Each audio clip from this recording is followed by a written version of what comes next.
Next जो जी concept है that is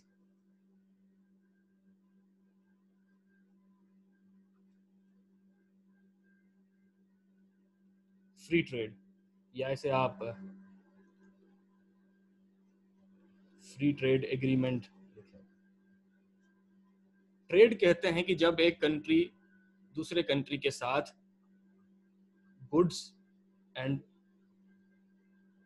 services को एक्सचेंज करे, या आप कहें गुड्स एंड सर्विसेज को बाय एंड सेल करने को हम ट्रेड कहते हैं।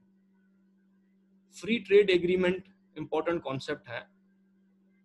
वर्ल्ड इकोनॉमी को आप जब भी डिस्कस करते हैं, ग्लोबल पॉलिटिक्स को जब भी डिस्कस करते हैं, तो इसका जिक्र कहीं ना कहीं जरूर आता है।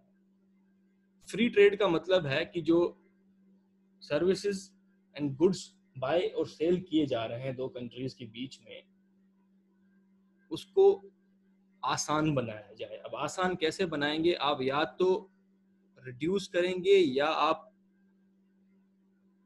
रिमूव करेंगे बैरियर्स को, रुकावटें जो हैं ट्रेड करने में। ट्रेड क्या होता है? गुड्स एंड सर्विसेज को बाय एंड सेल करना, और इस बाइंग एंड सेलिंग के बीच में जो रुकावटें हैं उनको रिड्यूस या रिमूव किया जाए, तो इस कॉन्सेप्ट को हम कहेंगे फ्री ट्रेड। अब ये रुकावटें किन टाइप्स की होती हैं? 3 टाइप्स की बेसिकली ये रुकावटें होती हैं। एक natural barriers, 2 tariffs, 3 non tariff.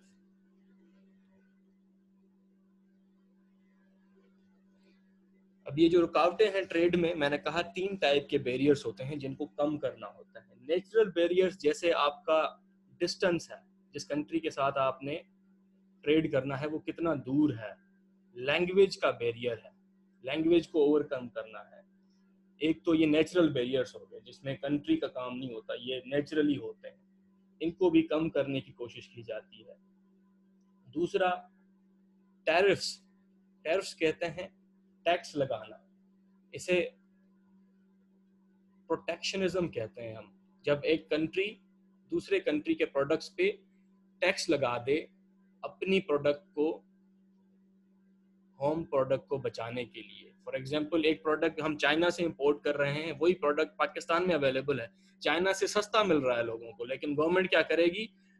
उस प्रोडक्ट पे टैक्स लगा देगी, एक्स्ट्रा टैक्स लगा देगी। जैसे अगर वो पाकिस्तान में आता है, टैक्स लगने के बाद महंगा बिके यहाँ पे, तो अपने लोगों को प्रोटेक्ट किया जाए, प्रोटेक्शनिज्म की पॉलिसी। तो ये भी एक किस्म की ट्रेड में बैरियर होती है कंट्रीज जब टैरिफ्स या टैक्स लगाते हैं। एक नेचुरल बैरियर्स, उन्हें कम करना होता है। दूसरा टैरिफ्स, टैक्स को कम करना होता है, प्रोटेक्शनिज्म की पॉलिसी की तरफ नहीं जाना होता। और दूसरे होते हैं नॉन टैरिफ बैरियर्स, जो टैक्स वाले बैरियर्स नहीं है। इसमें आ जाता है आपका कोटास लगा देते हैं कंट्रीज, या इसे आप बैन कह लें, एम्बार्गोज कह लें।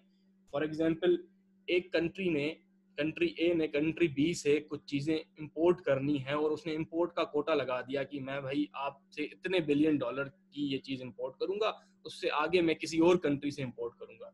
तो ये एक किस्म का फ्री ट्रेड ना हुआ, फेयर ट्रेड ना हुआ। आपने फ्री मार्केट सबके लिए अवेलेबल नहीं किया, आपने कोटा लगा दिया है। एक कंट्री के लिए 2 बिलियन का कोटा, दूसरे के लिए 4 बिलियन का कोटा। तो ये जब कोटास लगाए जाते हैं, वो भी ट्रेड में बैरियर का काम करते हैं, इन्हें भी कम करना पड़ता है। आप एम्बार्गोज कर देते हैं। एम्बार्गोज बेसिकली कहते हैं कि किसी प्रोडक्ट को आपने बैन कर दिया कि हम आपसे ये प्रोडक्ट ट्रेड ही नहीं करेंगे। फॉर एग्जांपल, ऑयल पे हमने एम्बार्गो लगा दिया। एम्बार्गो का टर्म आपने जब भी सुना होगा, आप उसे रिलेट कर पाएंगे आज। उसका मतलब है कि टैरिफ में ट्रेड के दौरान जो बैरियर आता है, non tariff barrier, that is embargo. और वो एम्बार्गो होता है किसी प्रोडक्ट के ट्रेड को बैन कर देना। जैसे 1973 का ऑयल एम्बार्गो बहुत मशहूर है। अरब कंट्रीज ने ऑयल का ट्रेड करना बंद कर दिया था यूएसए और यूरोपियन कंट्रीज के साथ। तो ये आप एग्जांपल यहाँ पे इस्तेमाल कर सकते हैं। उसके अलावा ये जो नॉन टैरिफ बैरियर्स हैं, उसमें और आ जाता है कि एक्सपोर्ट सब्सिडीज कंट्रीज रख देते हैं। लाइसेंस करने की रिक्वायरमेंट्स होती हैं कि अगर आपने हमारे साथ ट्रेड करना है तो आपके प्रोडक्ट को हमने एनुअली लाइसेंस करना होगा, और एक्सपोर्ट करने के लिए हमने कुछ सब्सिडी लगा दी है लोकल मार्केट में, तो हमारा प्रोडक्ट जो है ज़्यादा बाहर कॉम्पिटिटिव होगा। तो ये जो कुछ चीज़ें हैं, जो बैरियर्स हैं, इन्हें रिमूव करना होता है, इन्हें रिड्यूस करना होता है फ्री ट्रेड को इस्टेब्लिश करने में। इसका पूरा प्रिंसिपल क्या है, क्यों, किस प्रिंसिपल पे ये सब कुछ हो रहा है?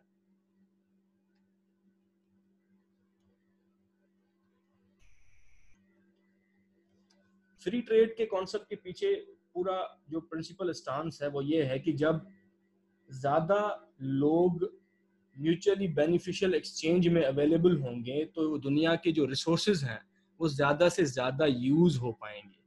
सो ट्रेड को आसान बनाया जाए, ज्यादा से ज्यादा लोग इसमें इन्वॉल्व होंगे तो दुनिया के रिसोर्सेज जो है वो भी ज्यादा से ज्यादा इफिशिएंट वे में एक्सचेंज हो पाएंगे, यूज हो पाएंगे। ये एक अपॉर्चुनिटी की तरह है।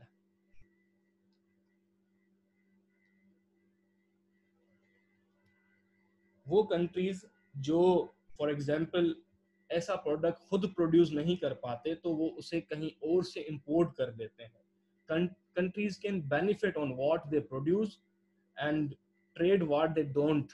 फॉर एग्जांपल एक प्रोडक्ट पाकिस्तान प्रोड्यूस नहीं करता लेकिन एक प्रोडक्ट पाकिस्तान प्रोड्यूस करता है, जो करता है उसे एक्सपोर्ट कर देगा, और जो पाकिस्तान को चाहिए वो उसे सस्ते में मिल जाएगा अगर ट्रेड बैरियर्स ना होती और कम से कम होती उस कंट्री के साथ जहां से पाकिस्तान ने ये प्रोडक्ट इंपोर्ट करना है या किसी भी कंट्री ने इंपोर्ट करना है। तो इससे होता क्या है, जब ये फ्री ट्रेड इंश्योर किया जाता है, ये जो प्रोसेस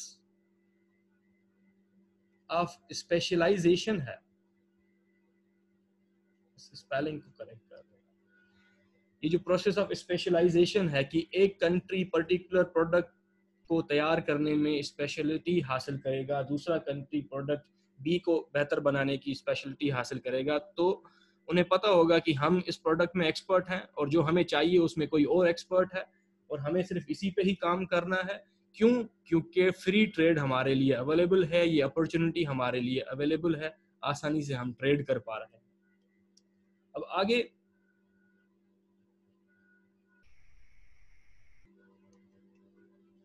अच्छा, ये किसी ने सवाल पूछा है कि प्रोडक्ट आउटसोर्सिंग क्या होता है। प्रोडक्ट आउटसोर्सिंग हम कहते हैं कि जब एक प्रोडक्ट किसी थर्ड पार्टी से बनवाया जाए।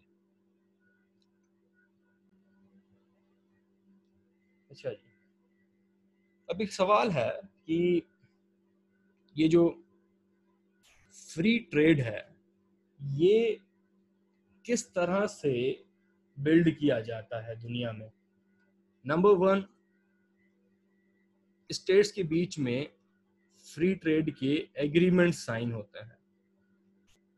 नंबर वन, बिटवीन वन और मोर स्टेट्स, जिसकी वजह से ट्रेड को प्रमोट किया जाता है। For example state X, state Y and state Z, ये तीनों मिलके आपस में एक फ्री ट्रेड एग्रीमेंट साइन कर देंगे जिसके तहत बैरियर्स को कम किया जाएगा।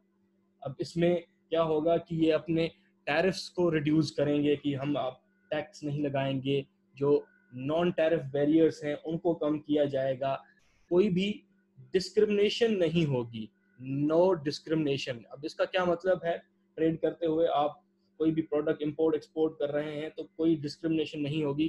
कंट्री जो Z है वो Y से कोई प्रोडक्ट मंगवाता है या X से मंगवाता है तो उसमें कोई डिस्क्रिमिनेशन नहीं करेगा। फेयर एक्सेस दी जाएगी, जितनी एक्सेस Y को दी जा रही है उतनी एक्सेस X को दी जाएगी। तो ये भी इन प्रोडक्ट्स, ये भी इन एग्रीमेंट्स में पॉइंट शामिल होता है। उसके अलावा जो भी कंट्री आपके साथ ट्रेड कर रहा है और उसके साथ आपने एग्रीमेंट साइन किया है तो एक पॉइंट ये भी होती है, आप उनके प्रोडक्ट्स को नेशनल ट्रीटमेंट देंगे। अब इस नेशनल ट्रीटमेंट का क्या होता है, फॉर एग्जांपल एक कंट्री बी है जो एक्स प्रोडक्ट प्रोड्यूस करता है और वही प्रोडक्ट अगर उसे किसी और कंट्री से मिलता है तो उसे प्रोटेक्शनिस्ट पॉलिसी के तहत अपने मुल्क में महंगा नहीं करेगा, फेयर ट्रीटमेंट होगा।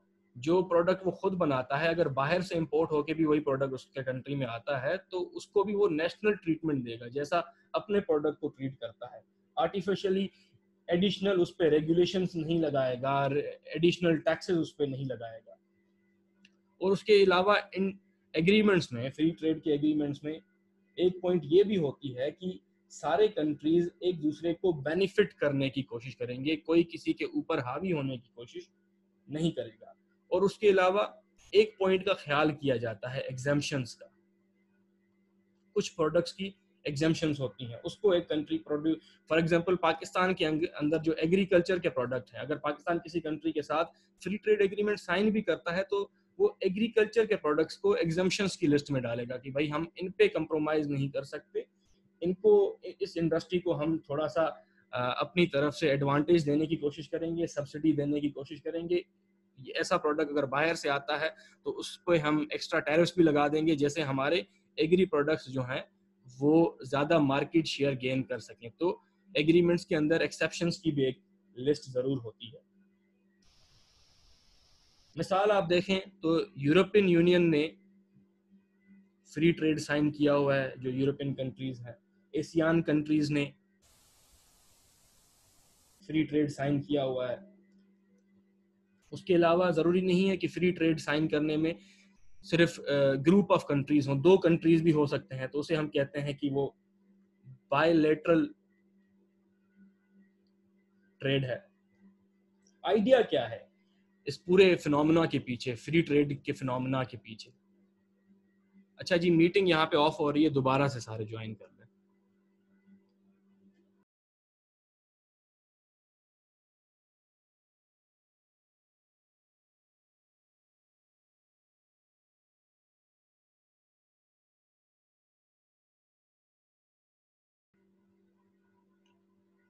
सो फ्री ट्रेड के फिनोमेना के ऊपर हम बात कर रहे थे। तो पूरा आइडिया क्या है इस फ्री ट्रेड एग्रीमेंट्स का, इस जो बैरियर्स हैं इनको रिमूव करने का, रिड्यूस करने का? आइडिया ये है कि जितना ज़्यादा दुनिया में फ्री ट्रेड होगा, उतनी दुनिया ज़्यादा पीसफुल होगी। क्योंकि जब कंट्रीज बहुत ज़्यादा एक दूसरे पे डिपेंड करेंगे, जो म्यूचुअल एक्सचेंज है वो बहुत ज़्यादा होगा, तो वो एक दूसरे की इकोनॉमी को डिस्ट्रॉय नहीं कर पाएंगे। क्योंकि एक कंट्री बी पे डिपेंड करता है और बी के साथ इसके पॉलिटिकल डिफरेंसेस हैं, लेकिन ए नहीं चाहेगा कि मैं बी के साथ जंग करूं, क्योंकि जंग करेगा तो ए के अपने जो इकोनॉमिक इंटरेस्ट हैं वो सफ़र होंगे। जो आज की केस में इंडिया और चाइना के केस में आप देखें फॉर एग्जांपल, तो इनका ट्रेड बहुत ज़्यादा है। जितना सीपेक फॉर एग्जांपल $60 बिलियन हम एक एस्टीमेट लगा देते हैं सीपेक का, लेकिन इनका लास्ट ईयर में 90 बिलियन से ज़्यादा ट्रेड है। भले ही इनके पॉलिटिकल डिफरेंसेस हों, लेकिन इनकी ट्रेड आपस में बहुत ज़्यादा है। जब ट्रेड बहुत ज़्यादा होता है तो कंट्री भले पॉलिटिकल डिफरेंसेस रखते हों, लेकिन एक दूसरे के साथ वो बैलेंस करार करते रहेंगे, बैलेंस रखते रहेंगे, जैसे एक दूसरे की इकोनॉमी डिस्टर्ब ना हो। क्योंकि म्यूचुअली डिपेंडेंट है, म्यूचुअली एक्सचेंज में वो ज़्यादा डिपेंडेंट है, म्यूचुअल बेनिफिट्स यहाँ पे ज़्यादा हमें नज़र आते हैं। तो ये यहाँ पे तो फ्री ट्रेड की बात नहीं होगी, एक जर्नल ट्रेड का कॉन्सेप्ट था। लेकिन जहाँ पे फ्री ट्रेड एग्रीमेंट्स हों 2 कंट्रीज के बीच में, तो वहाँ पे कहते हैं कि दुनिया ज़्यादा पीसफुल डायरेक्शन में रहती है अगर फ्री ट्रेड एग्रीमेंट्स ज़्यादा तादाद पे कंट्रीज आपस में साइन करते रहे। लेकिन इसकी एक अलग साइड भी है, दूसरी साइड भी है इस आर्ग्यूमेंट की। वो ये है कि फॉर एग्जांपल फ्री ट्रेड की हम बात कर रहे हैं 2 कंट्रीज के बीच में, लेकिन एक कंट्री जो है वो डेवलप्ड है और कंट्री बी जो है वो डेवलपिंग है। इन दोनों के बीच में अगर फ्री ट्रेड साइन कर लिया हमने, तो ज्यादा फायदा किसको होगा? ये जो कंट्री है फॉर एग्जांपल चाइना है, और ये जो कंट्री है, चाइना को वैसे अभी तक जो टैग लगा हुआ है वो डेवलपिंग कंट्री का है, उसके पीछे भी एक कंट्रोवर्सी है, लेकिन एक मिसाल के तौर पे हमने लिया है कि ये कंट्री चाइना है और डेवलपिंग कंट्री यहाँ पे पाकिस्तान है। ये दोनों कंट्री अगर आपस में फ्री ट्रेड एग्रीमेंट साइन कर लेते हैं तो ज्यादा फायदा किसको होगा, पाकिस्तान को या चाइना को? क्योंकि चाइना के प्रोडक्ट्स ज्यादा पॉपुलर हैं, ज्यादा चीप हैं, उनकी क्वालिटी पाकिस्तानी प्रोडक्ट से ज्यादा बेहतर है। तो ऐसे में अगर टैरिफ्स रिस्ट्रिक्शंस, बैरियर्स सारे हटा दिए जाएं तो चाइना ज्यादा से ज्यादा एक्सपोर्ट कर पाएगा पाकिस्तान में, पाकिस्तान उतना एक्सपोर्ट नहीं कर पाएगा क्योंकि चाइना के प्रोडक्ट्स की डिमांड ज्यादा होगी। तो जब हम एक्सपोर्ट कम करेंगे और इंपोर्ट ज्यादा करेंगे तो हमारा खर्चा ज्यादा होगा, कमाई कम होगी। तो ऐसे में जब डेवलपिंग और डेवलप्ड कंट्री के बीच में फ्री ट्रेड एग्रीमेंट होता है और उस पर रिस्ट्रिक्शंस इतनी ज्यादा नहीं होती तो ज्यादा फायदा जो है डेवलप्ड कंट्री को होता है। लेकिन यहाँ पे एक अपॉर्चुनिटी भी होती है डेवलपिंग कंट्री के लिए, उसे कंपटीशन फील होता है और उस कंपटीशन के जरिए वो अपने प्रोडक्ट की क्वालिटी को बेहतर करने की कोशिश करता है कि जो प्रोडक्ट चाइना से आ रहा है वैसा प्रोडक्ट मैं अपना क्यों ना बनाऊं, उसकी क्वालिटी को एक्सटेंड या उसकी क्वालिटी को इन्हांस क्यों ना करूं। जैसे बाकी मार्केट्स में जैसे चाइना के प्रोडक्ट का वैल्यू है, जैसे हमारी लोकल मार्केट में उसी प्रोडक्ट की डिमांड है, क्यों ना मेरे अपने प्रोडक्ट की हो जाए। तो यहाँ पे फ्री ट्रेड की वजह से एक अपॉर्चुनिटी भी क्रिएट होती है जिसमें एक डेवलपिंग कंट्री अपने प्रोडक्ट को उस लेवल पे लाने की कोशिश करता है। उसके अलावा जी अगर एक और डेवलप्ड कंट्री है, इन दोनों के बीच में डेवलप्ड कंट्रीज के बीच में अगर फ्री ट्रेड है तो यहाँ पे दोनों को फायदा होता है। जो प्रोडक्ट यहाँ पे चीप बनता है वो प्रोडक्ट यहाँ पे शायद महंगा बने, तो ये कंट्री अपना प्रोडक्ट इसे एक्सपोर्ट करेगा, ये अपना प्रोडक्ट इसे एक्सपोर्ट करेगा। तो इस तरह से फ्री ट्रेड का इन दोनों को भी फायदा है, यहाँ पे भी फायदा है। ये पूरा फिनोमेना था फ्री ट्रेड के कॉन्सेप्ट का।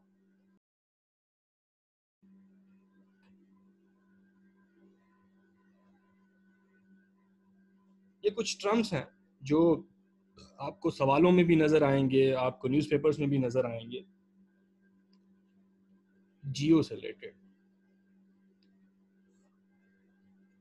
एक होता है जियो इकोनॉमिक्स, एक होता है जियो पॉलिटिक्स और एक होता है जियो स्ट्रैटेजी। तकरीबन इनके जो मतलब हैं वो कहीं पे ओवरलैप करते हैं, इनकी मीनिंग ओवरलैप करती है, लेकिन जब इनकी अंडरस्टैंडिंग सही हो तो आप सवाल को अटेम्प्ट करते हुए गलती के चांसेस कम होंगे। जियो बेसिकली कहते हैं आपकी ज्योग्राफी को, और ज्योग्राफी मैंने आपको पहले बताया था कि पावर क्या होता है, एक कंट्री की एबिलिटी होती है किसी और कंट्री का डिसीजन इन्फ्लुएंस करने की या किसी और के डिसीजन को चेंज करने की। तो इस पावर में ज्योग्राफी एक बड़ा इंपॉर्टेंट फैक्टर होता है। आपके कंट्री की जो लोकेशन है वो आपके पावर में काउंट होती है। फॉर एग्जांपल अमेरिका दुनिया से बिल्कुल कटा हुआ है, इस तरफ भी समंदर इस तरफ भी समंदर, कोई आसानी से अमेरिका पे अटैक नहीं कर सकता। अमेरिका की जो ज्योग्राफी है उसे पावर प्रोवाइड कर रही है। पाकिस्तान की अगर ज्योग्राफी देखें तो पाकिस्तान की ज्योग्राफी चाइना के लिए इम्पॉर्टेंट है इकोनॉमिक टर्म में, अमेरिका के लिए इम्पॉर्टेंट है पॉलिटिकल टर्म में, क्योंकि अफगानिस्तान में पीस लाने के लिए नेटो सप्लाईज के लिए पाकिस्तान की लोकेशन यूज करनी है, और इंडिया के लिए इम्पॉर्टेंट है, इंडिया क्योंकि सेंट्रल एशियन कंट्रीज के साथ कनेक्ट होना चाहता है। तो ये पूरा जो पावर पाकिस्तान को मिल रहा है पाकिस्तान की लोकेशन की वजह से मिल रहा है। तो ज्योग्राफी का एक बड़ा रोल होता है किसी भी कंट्री के पावर को आप जब भी जज करते हैं तो उसकी ज्योग्राफी को देखना होता है। तो पहला टर्म है जियो इकोनॉमिक्स। जियो इकोनॉमिक्स कहते हैं कि जब आपके इकोनॉमिक ऑब्जेक्टिव्स किसी टेरिटरी के साथ जुड़े हों उस वक्त ये लफ्ज इस्तेमाल हो रहा होता है जियो इकोनॉमिक्स। फॉर एग्जांपल सीपेक का जो प्रोजेक्ट है वो पाकिस्तान की अगर लोकेशन यहाँ पे नहीं होती तो चाइना पाकिस्तान कॉरिडोर भी नहीं होता। तो ये जो इकोनॉमिक प्रोजेक्ट है इसकी भले पॉलिटिकल नेचर भी है एक, लेकिन यहाँ पे सिर्फ इकोनॉमी के टर्म में जब बात करेंगे तो ये पूरी जो फिनोमेना है यहाँ पे जियो इकोनॉमिक्स कहलाएगा। सो ये most commonly it is understood as the use of economic tools to advance geopolitical objectives। इसकी और भी डेफिनेशन है, जैसे आप अगर देखें कि किस तरह से जियोपॉलिटिकल मसल को इकोनॉमिक गेन्स के लिए इस्तेमाल किया जा रहा है। आपकी जो पॉलिटिक्स है एक रीजन के साथ जुड़ी है और उसी रीजन के साथ आपकी इकोनॉमी भी जुड़ी है। तो आप इन दो टर्म्स को जोड़ के भी यूज कर रहे होते हैं कहीं पे, जहाँ पे जियो पॉलिटिक्स है वहां पे जियो इकोनॉमी भी कहीं कहीं पे जुड़ी होगी। एक टेरिटरी है फॉर एग्जांपल, उसी टेरिटरी से रिलेटेड किसी और कंट्री का पॉलिटिकल एम्बिशन जुड़ा है तो इसे कहेंगे जियो पॉलिटिक्स। फॉर एग्जांपल पाकिस्तान की लोकेशन को यूज करके अमेरिका अफगानिस्तान की तरफ नेटो की सप्लाईज भेजता है। पाकिस्तान की टेरिटरी जो है अफगान पीस प्रोसेस के लिए इम्पोर्टेंट है। तो ये जियो पॉलिटिक्स कहलाएगा ये फिनोमेना पूरा। जियो स्ट्रैटेजी कहते हैं कि ज्योग्राफी के एलिमेंट को, आपकी लोकेशन को as a source of military power इस्तेमाल किया जाए, मिलिट्री के प्लानिंग में इस्तेमाल किया जाए, पॉलिटिकल पावर के तौर पे ये इस्तेमाल किया जाए, तो उसे हम जियो स्ट्रैटेजी कहेंगे। स्ट्रैटेजी वैसे कहते हैं it is the art of linking political goals and military actions. तो जहाँ पे मिलिट्री एक्शन से रिलेटेड या पॉलिटिकल गोल्स से और मिलिट्री एक्शन से रिलेटेड आपका जब डिफेंस की बात आ जाती है, ऑफेंस की बात आ जाती है, और वहाँ पे टेरिटरी भी इन्वॉल्व हो, एक रीजन की लोकेशन भी इन्वॉल्व हो, तो उसे हम जियो स्ट्रैटेजी कहेंगे।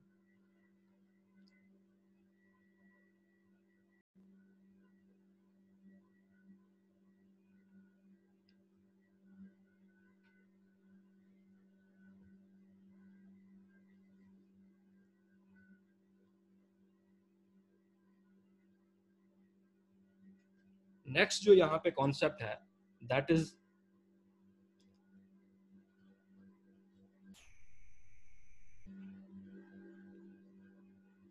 Soft power. देखिए, हमने पावर को डिस्कस किया है, तो यहाँ पे सॉफ्ट पावर को भी डिस्कस करना जरूरी है। पावर की जब भी बात आती है तो उसकी कुछ टाइप्स हैं, वो भी सामने आ रही होती हैं। पावर तो मैंने आपको बता दिया कि एक ऐसी एबिलिटी है जिसके जरिए किसी और के डिसीजन को चेंज किया जाता है। लेकिन अगर पावर की टाइप्स देखें तो एक होता है हार्ड पावर, एक होता है सॉफ्ट पावर। हार्ड पावर हम कहते हैं मिलिट्री के पावर को, वॉर करने वाला पावर, आपका फोर्स वाला जो पावर है।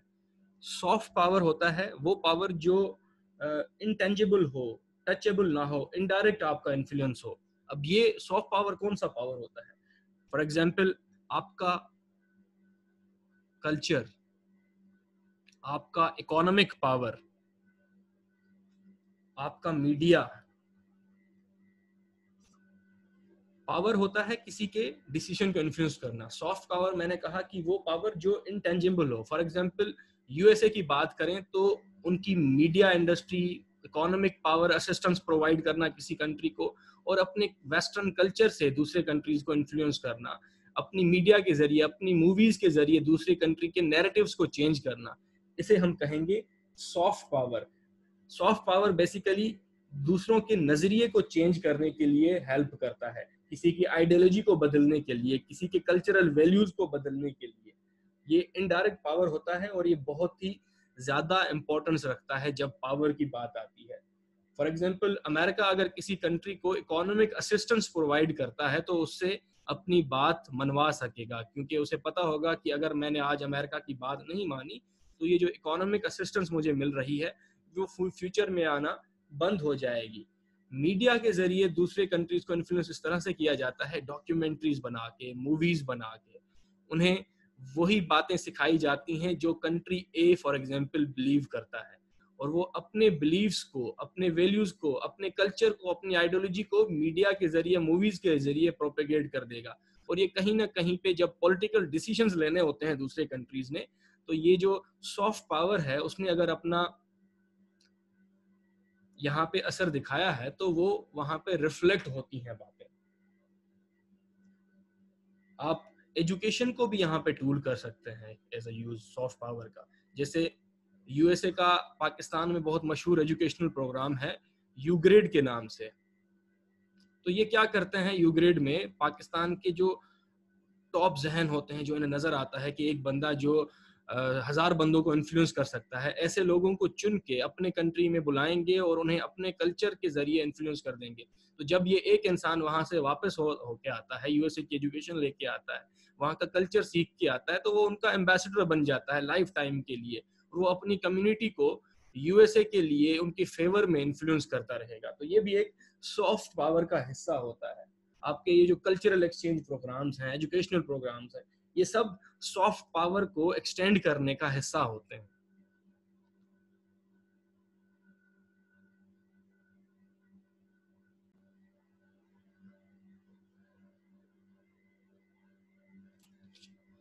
सेकंड लास्ट जो कॉन्सेप्ट है that is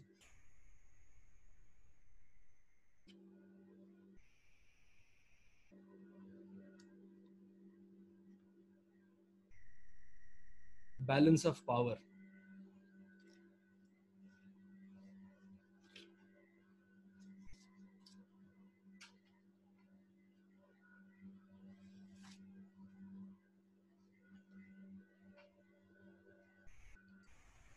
balance of power basically global politics में, इंटरनेशनल रिलेशन में बैलेंस ऑफ पावर एक थ्योरी है जो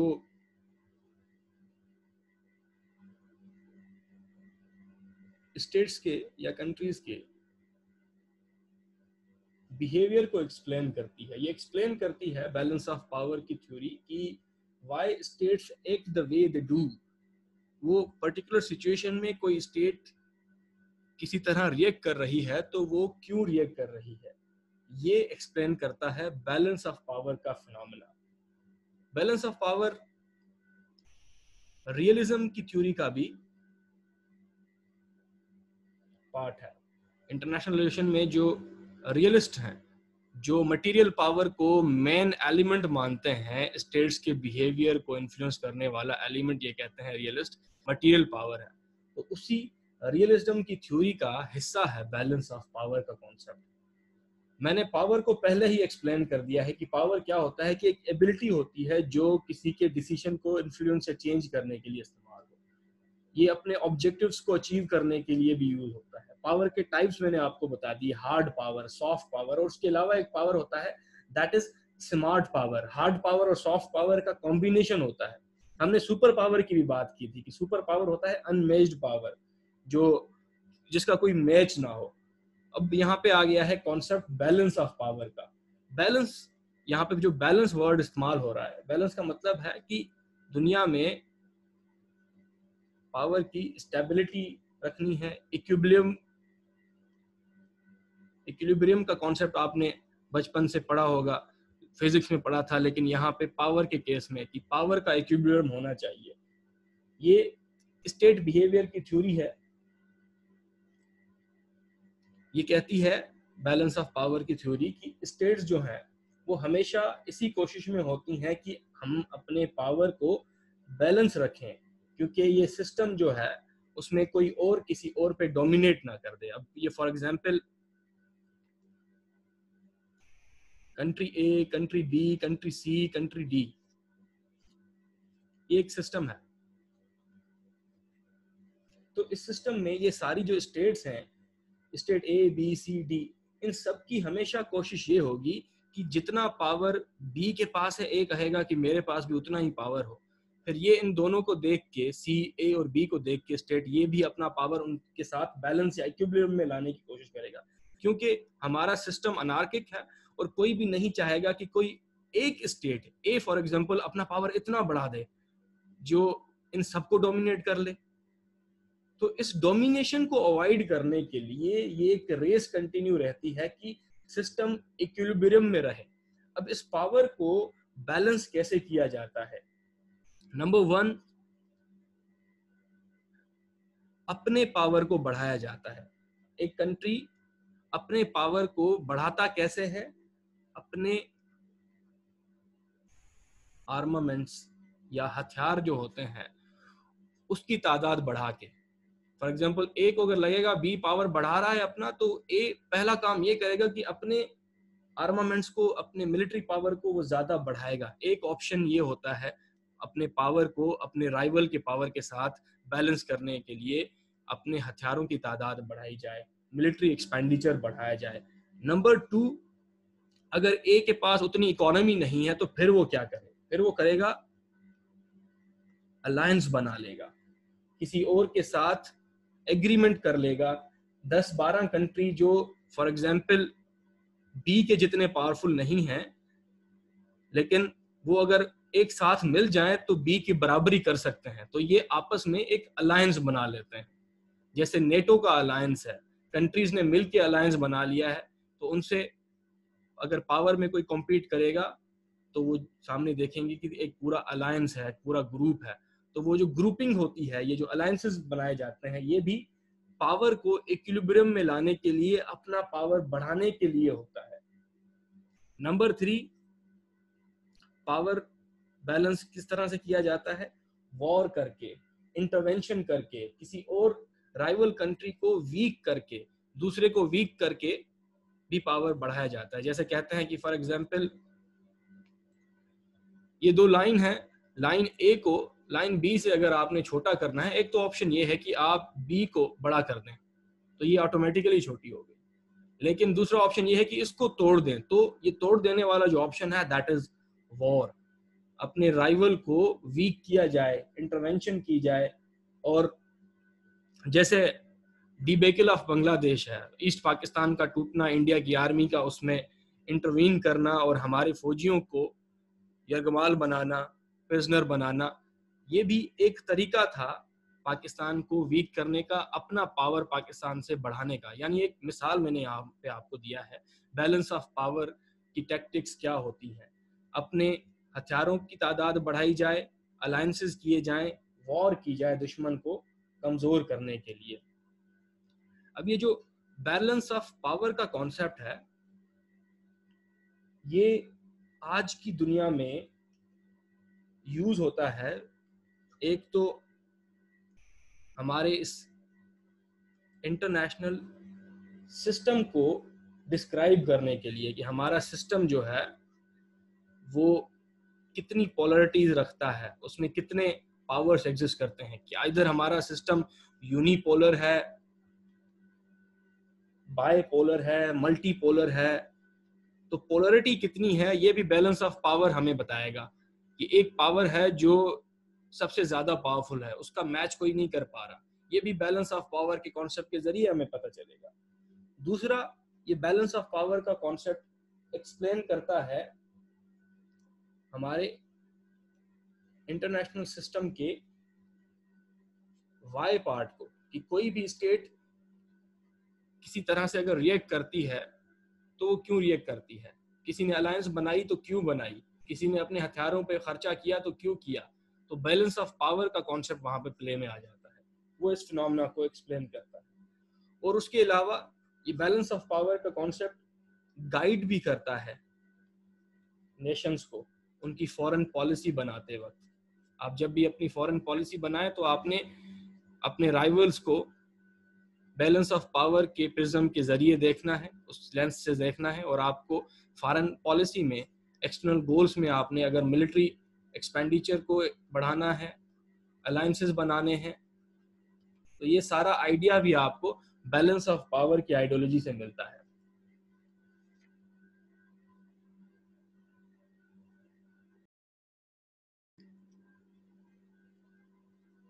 ये दो कॉन्सेप्ट हैं, आखिर के ही दो कॉन्सेप्ट हैं, एक ही साथ इनको हम देख रहे हैं। एक तो डेटरेंस का कॉन्सेप्ट। डेटरेंस बेसिकली कहते हैं it is a strategy of having a credible counter threat. आपके पास काउंटर थ्रेट की स्ट्रेटजी हो, दैट इज कॉल्ड डेटरेंस।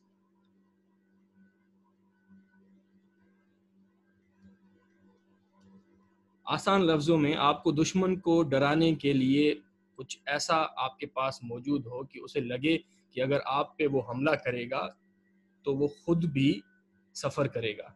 इसे कहते हैं हम डेटरेंस। फॉर एग्जाम्पल, ये करेक्टर ए है, इसके पास एक गन है। करेक्टर बी है, उसके पास भी गन है। तो ए बी पे फायर नहीं करेगा, बी ए पे फायर नहीं करेगा, क्योंकि उनके पास ये जो काउंटर थ्रेट है वो दोनों को ये फील करवाएगा कि भाई अगर मैं एक अपने दुश्मन पे या अपोनेंट पे हमला करूंगा तो उसके पास काउंटर थ्रेट या काउंटर अटैक करने की कैपेबिलिटी है। This idea is called deterrence. और ये आइडिया न्यूक्लियर के केस में इस्तेमाल होता है। न्यूक्लियर वेपन्स जो हैं कंट्रीज, अब ये आप इसको समझ लें कि ये स्टेट ए है, ये स्टेट बी है, इनके पास ये जो गन है दैट इज न्यूक्लियर वेपन। तो ये न्यूक्लियर वेपन भी यहाँ पे डेटरेंस का काम करता है। कंट्रीज को ये फील होता है कि हम अगर अपने दुश्मन पे हमला करेंगे तो उनके पास भी एक काउंटर करने के लिए हथियार है जो हमें उतना ही नुकसान पहुंचा सकता है जितना हम उनको नुकसान देंगे।